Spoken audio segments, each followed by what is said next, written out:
Welcome to the channel Electrosat Plus. Today we show you how to make a screenshot for Samsung Galaxy A14.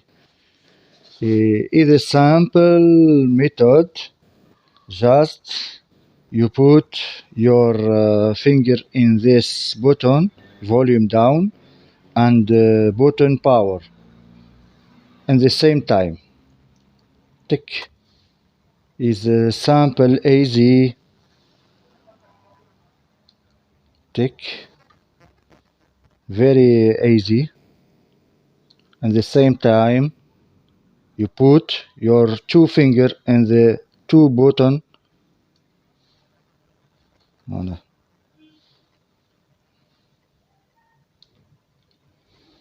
Now I'll show you what I make. Okay. This the screenshot. You can make a modification after.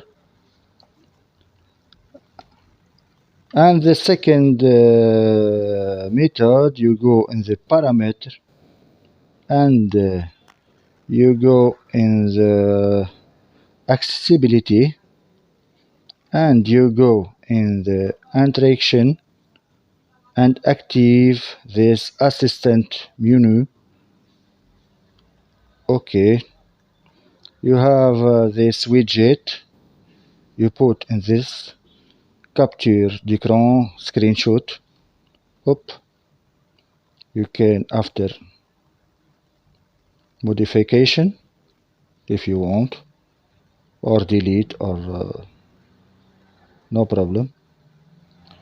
I repeat. Inscription, menu, activation. You have this widget and put in the screenshot. Okay, thank you very much. Welcome to my channel Electrosat Plus. Bye bye.